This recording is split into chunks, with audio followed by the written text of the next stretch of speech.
They tried to publicly guilt me into paying for the family vacation, so I booked my own and went viral instead. Hi, I'm Noah, 30 and 3 months ago. My family tried to publicly shame me into bankrolling a luxury vacation. I never agreed to. So I booked my own trip, solo, and accidentally became TikTok's favorite petty brother. It started with a message in the family group chat. We've been looking at Bali villas. It'll be $17,300 total. Noah, since you're the only one with a real job, can you book everything and we'll pay you back? The message came from my sister Rachel, naturally. She's the planner. Translation, she comes up with expensive ideas, and I get stuck footing the bill. Again, to be fair, I do make more than the rest of them. I'm a software engineer with a remote job and no kids. My siblings are all married with mortgages and chaotic toddlers. I get it. I'm the fun uncle. I bring Nerf guns to birthdays. I fix routers. I get invited after the guest list is finalized because I'm expected to pay. But this time was different. Rachel had booked a private chef, surf instructor, and a sunset photography session before I even agreed to go. Then my mom chimed in. This will mean so much to everyone. Don't ruin it, honey. Like saying no would emotionally devastate the extended family. I replied, hey, I'm not sure I can swing the whole thing solo this time. Happy to cover my share though. The reaction was instant. Rachel, wow. Just say, you don't care about family, us and Jess. This is why I don't date tech guys. All money, no heart. Mom again, I didn't raise you to be selfish. I stared at my phone for 5 minutes, heart pounding. I hadn't even said no, just hesitated. And suddenly, I was the villain of the family vacation. It's something I've never done before. I muted the group chat. Then I opened Google Flights, and I booked a vacation. Just not the one they wanted. I booked a 10-day solo stay at a 5-star eco resort in Fiji. Private overwater bungalow, hammock deck, personal plunge pool, no toddlers, no guilt. And then because apparently I was feeling chaotic, I posted a TikTok. It was just a slideshow. Me holding a cocktail, me snorkeling over coral, me eating a $300 sushi platter on a floating tray. Caption, when your family tries to guilt trip you into paying for their luxury vacation, so you book your own instead. It was meant for my friends. A few laughs, maybe some petty sympathy. I went to bed and forgot about it. By morning, 300,000 views. By lunch, 1.2 million. By dinner, I had people duetting it, narrating the family chat texts in dramatic voices like it was Shakespeare. I didn't raise you to be selfish. One girl shouted in a British accent, fake crying into a mimosa. Noah, just say you don't care about family. Another dude bellowed while riding a mechanical bull. Apparently, it tapped into something primal. The eldest child guilt tax. Thousands of comments poured in. They really expect you to bankroll Bali like it's Applebee's. As the only unmarried sibling, I felt this in my bones. Bro is living the dream. Family-free vacation hits different. Even verified accounts were chiming in. A luxury travel influencer stitched it and said, this man is my hero. Normalize saying no to guilt-funded group trips. A finance podcast featured it under the title, Why Boundaries Are Sexy. Noah's revenge trip. And meanwhile, my family was absolutely losing it. Rachel sent me a furious text. Did you seriously make a video about us? Everyone's asking if I'm the Rachel in the chat. Take it down. Mom called twice. Left voicemails about airing private drama on the internet and how disrespectful I'd become. Then my Aunt Carol commented under the TikTok. I've been dealing with this family guilt trip for 40 years. Good for you, Noah. It had 17,000 likes in 2 hours. I didn't delete the video. Instead, I made a second one. Just me sipping from a coconut, with the on-screen text. Turns out paradise is even better when you're not funding 6 other people's margaritas. The second video hit 4.1 million views in under 48 hours. I was in a cabana, getting a complimentary foot massage, when a staff member tapped my shoulder and said, Mr. Noah, there's a call from someone claiming to be your mother. I laughed so hard I scared the massage therapist. Back home, it was carnage. Rachel posted a 17-slide Instagram story rant titled, When Family Betrays You for Clout. tagging vague tech bros and accusing me of weaponizing solo travel to humiliate women. Slide 5, a picture of her crying on a beach towel. Slide 9, a screenshot of my TikTok. Slide 14, and yes, I'm the Rachel he's subtweeting. Stop asking. It backfired spectacularly. The comments were brutal. Sis booked a $17,000 trip on someone else's card and wants sympathy? Imagine being this bold and this broke. Girl, you tried to invoice your brother like he's a corporate sponsor. Meanwhile, my inbox was chaos. Brands wanted to sponsor my next solo petty getaway. A luggage company offered me a free set of matching marble print suitcases for your next guilt-free trip. Even a meditation app reached out. We love your energy. Want to collab on a Boundaries Are Peace campaign? I ignored most of it. I wasn't trying to become famous, I was just trying to eat sashimi in silence. But the funniest part, the group chat was dead silent. No texts, no apologies, just digital tumbleweeds, until day 6 of my trip. That's when mom finally cracked. She left a comment under my latest post, me sipping champagne in an infinity pool with the caption, "Cheers to boundaries." Her comment, "You're hurting people who love you. Is it really worth it for likes?" I stared at the screen for a long time, and, yeah, maybe that should have hit harder, but it didn't, because the people who loved me didn't once check if I was okay after being shamed into spending nearly 20 grand. No one asked how it felt being reduced to a credit card with Wi-Fi. So posted one final video. No music, no jokes, just me, sitting on a beach at sunset. Everyone asking if I regret it. No, I needed this. I've paid for 5 family trips, never asked for anything back. I've picked up bar tabs, paid off someone's credit card, babysat for free during work hours because I love my family. But the second I said, "Hey, I can't cover everyone this time," they made me the villain. So no, I don't regret a single second of this trip, because now I know who sees me as a person and who sees me as an ATM. Pause.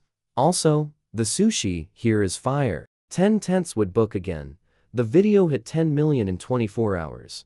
That night, I got a DM from someone I hadn't heard from in years. My cousin Andy. "Hey man, just wanted to say I saw your stuff. I stopped going on those trips for the same reason. Proud of you for standing up for yourself." I stared at that message for a long time too. Because I wasn't alone. Not even close. I landed at lax 262 unread messages, 3 missed calls from mom, and a family group chat renamed from Bali 2024 to simply family. The exclamation points were gone. So was Rachel. I hadn't even made it to baggage claim before the text started up again. "Mom, we need to talk. In person." "Rachel, you humiliated me publicly. I can't believe you're still playing victim." And "Linda, just saw your videos. Call me, please." And tucked in between all the noise was one from my dad. Just, "You okay?" That one hit. Because he never picks sides. He divorced mom when I was 9, moved to Portland, and stayed mostly out of the chaos. But he watched everything, texted back, "Yeah, thanks for asking, just needed to breathe." He replied with a thumbs up and a photo of a cabin by a lake. Caption, "Open invite." Always. I exhaled for what felt like the first time in weeks. Then I went home. To my tiny, peaceful apartment, where no one asked me to bankroll their spa package or felt entitled to my life. Until 2 days later when mom showed up at my door. Literally, I opened the door, and she was standing there with a store-bought lemon cake and a look like she'd aged 5 years in 2 weeks. "Noah," she said, "I think we should talk. And maybe listen." I stepped aside, wordlessly, sat on the couch while she awkwardly cut 2 slices of cake like we were strangers. It took her 5 full minutes to speak. "I was wrong," she said finally. "We were all wrong." Silence. "I think I got used to you being the responsible one, the fixer, the provider. So when you didn't want to be that anymore, none of us knew what to do with it." I raised an eyebrow. "So the solution was to crucify me in the group chat?" She winced. "That wasn't fair. I let Rachel push too hard. She's overwhelmed. And I leaned on you too much." "I'm sorry." Another silence. Longer, deeper, and I finally asked what I'd been holding back for years. "Do you even know how many family trips I've paid for? Actually paid for. Not contributed to, paid for. She blinked. I pulled out my phone, opened my notes app, tapped a line. 5 trips. $41,700 total. I have the receipts. Her mouth open, closed. I'm not angry about the money, I said. I'm angry that the first time I hesitated, you all turned on me like I was some selfish stranger. She looked down at her cake. Didn't eat it. I didn't know you felt this way, she said softly. I should have known. I should have asked. I nodded. Yeah, you should have. We sat in silence for a long time. The kind of silence where love is still in the room, but it's bruised and limping. Then she reached into her purse and handed me an envelope. Rachel's handwriting. I opened it. 3 sentences. I'm still angry, but I understand now why you did it. We need time. That was it. I folded the note. Said nothing, because I understand is a start, not a solution, but it's better than a guilt trip with no return ticket. A week after I posted my final video, I got an email with the subject line, podcast interview.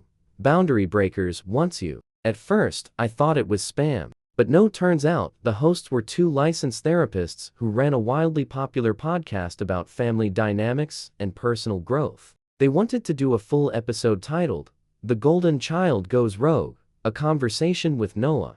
I stared at the email and laughed hard. Because me? A guest on a podcast about boundaries? I'm the guy who once bought Rachel a last-minute wedding cake because the caterer flacked. The guy who Venmo'd my cousin $800 for unexpected baby shower costs without blinking. I was the chief enabler, not some emotional Gandalf. But now, apparently I was the internet's poster boy for standing up to generational guilt.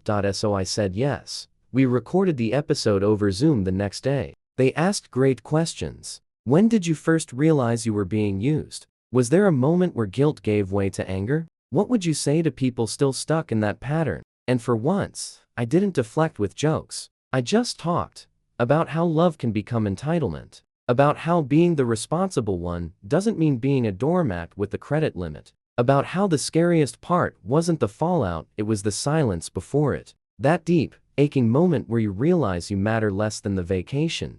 The episode aired 3 days later, and then things really took off.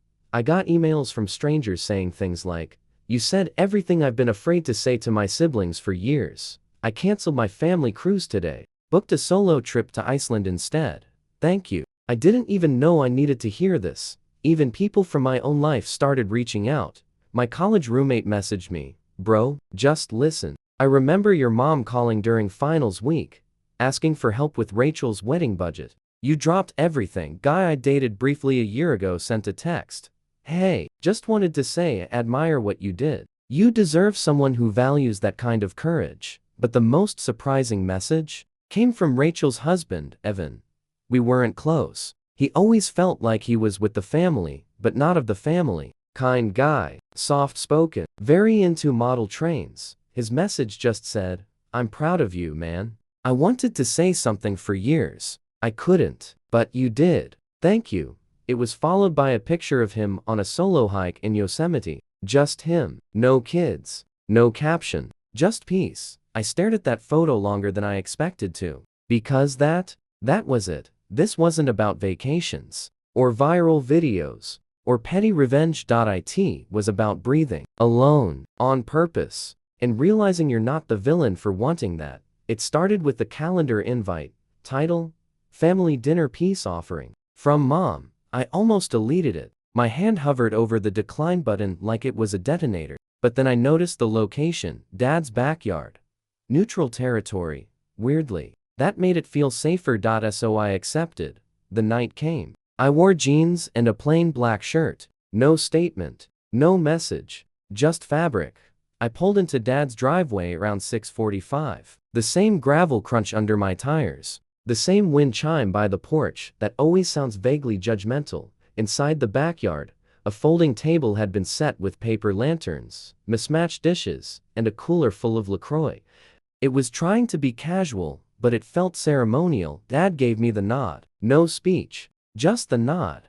Then Rachel arrived. She looked tired. Not the usual overscheduled mom, tired. This was deeper. Like her armor had finally cracked, and she hadn't found time to glue it back together.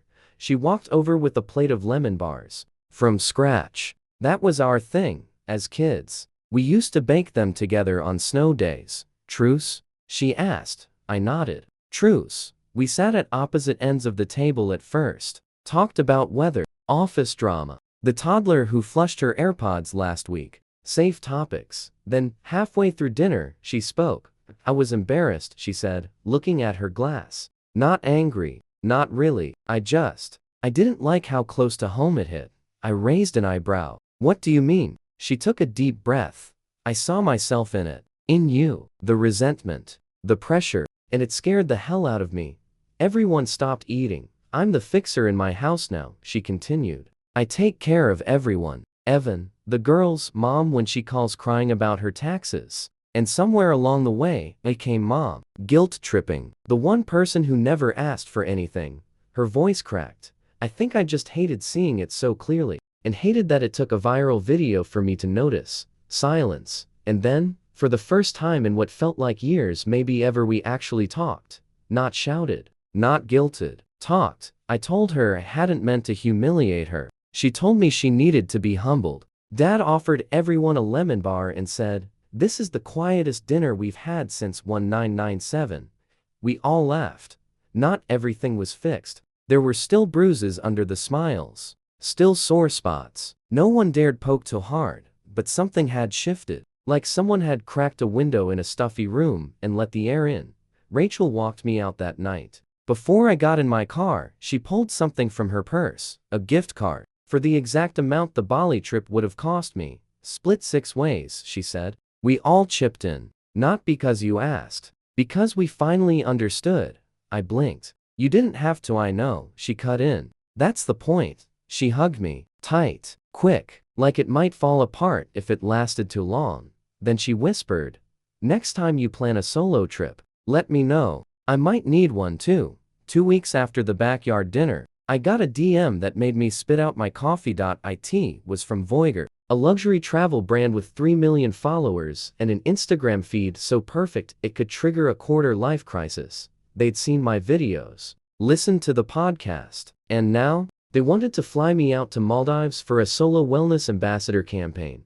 I stared at the screen like it had grown arms. The message said, "We love your story. We're launching a campaign encouraging people to embrace solo travel and personal boundaries. We'll cover all travel, lodging, and expenses. You just need to document your stay and share 3 posts plus 1 short-form video. Let us know if you're interested." Was I interested? I laughed so loud I scared my upstairs neighbor's cat through the ceiling. I called Rachel. Guess what? I said. You're pregnant, she said deadpan. Or you're dating a Norwegian influencer named Sven. One of those. Nope. A luxury brand wants to fly me to the Maldives to teach people how to say no to their families. She actually screamed. I accepted the offer that night, and 1 month later, I was standing barefoot on a private island, sipping green juice, with a drone following me as I whispered things like, "Sometimes peace looks like turquoise water," and no one asking for a Zelle request. The campaign went viral. Again. Hashtag boundary getaway, .. Millions of views. Thousands of duets. Even more DMs. But here's the plot twist. It wasn't just about the internet anymore.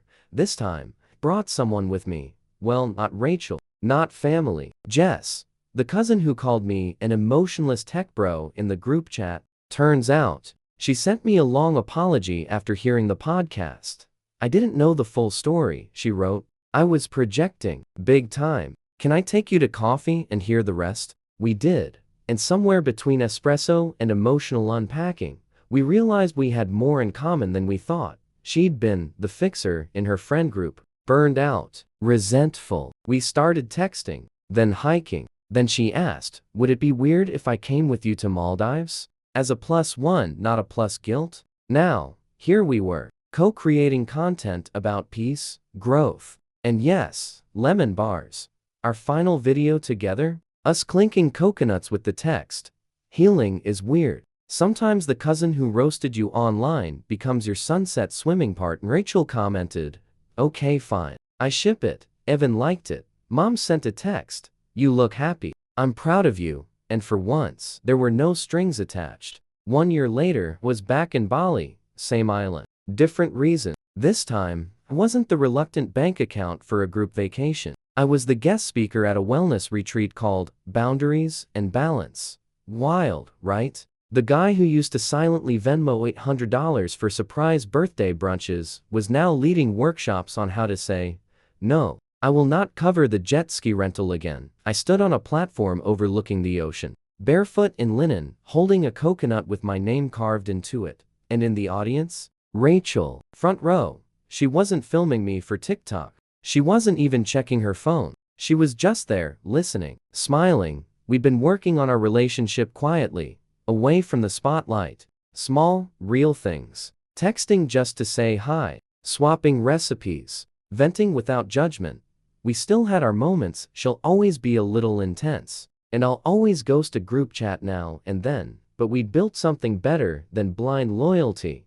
Mutual respect. And Jess? Well, Jess was now the official social media manager for Voyager. We'd stayed closer than I expected. Not dating, we tried it. Decided we make better teammates, but connected. Collaborators. Late night, meme senders. Maybe something more someday. Maybe not. No pressure. That's what peace looks like sometimes. Not fireworks. Just ease. And my family? They're still chaotic. That hasn't changed. Aunt Linda still hosts birthday parties that somehow involve zip lines. Mom still starts half her calls with, "I don't want to make you feel guilty, but," and Dad still replies to texts with only thumbs up emojis. But something else has changed. Meow. When the guilt trip plane starts boarding, I don't get on. I stay grounded. I plan my vacations. I set my rules. And when the group chat asks, "Can you cover just the deposit?" I send back one word, "Nope." No explanations. No breakdown of expenses. No 3-paragraph monologue about emotional labor. Just nope. And the most shocking thing, they've stopped pushing. Turns out, when you stop flinching every time someone says, "It's just one favor," people notice.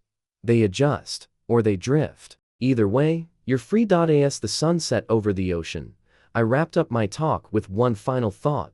If they only love you when you're useful, that's not love. That's a subscription. The crowd laughed. A few nodded a little too hard.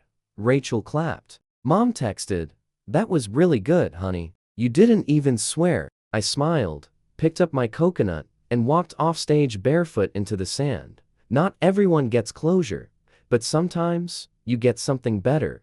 Control of your time, your peace, your life. And that, I've learned, is the vacation you never want to come home from.